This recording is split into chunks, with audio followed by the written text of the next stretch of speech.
When you point your phone at a table and a virtual lamp just sits there, not drifting, not wobbling, something surprisingly clever is happening inside the camera. Augmented reality has one core job: make a digital object look like it belongs in a real place. That means if you walk around it, it stays put. If you look away and look back, it is still there. The first tool AR uses is called feature point tracking. The camera looks at your room and finds hundreds of tiny, distinctive spots: a corner of a book, a scuff on the floor, the edge of a mug. These are feature points. Each feature point is basically a landmark. The device remembers exactly where each one sits relative to the others. When you move, the camera watches how those landmarks shift in the frame and works backwards to figure out how your head or phone moved. This process is called SLAM, Simultaneous Localization and Mapping. The device is building a rough map of the room and figuring out its own position inside that map at the same time, in real time. Time in dozens of times per second. But a camera alone has a problem. It can get confused in low light, or when you move fast and the image blurs. That is where a second sensor steps in, the IMU, or Inertial Measurement Unit. An IMU contains an accelerometer and a gyroscope. The accelerometer measures how fast the device is speeding up or slowing down. The gyroscope measures rotation. Together, they can track movement even when the camera image is useless.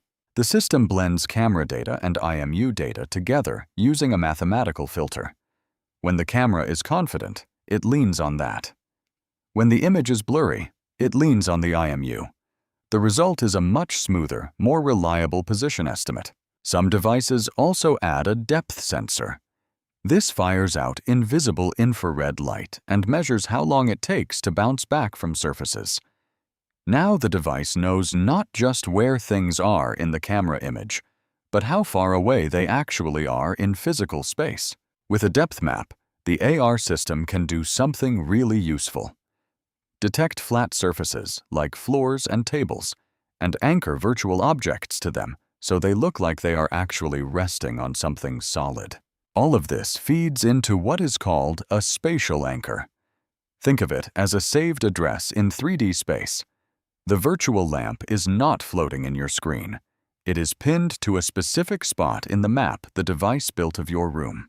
When you move away and come back, the device recognizes the feature points again, relocates itself on the map, and puts the lamp right back where the anchor says it should be.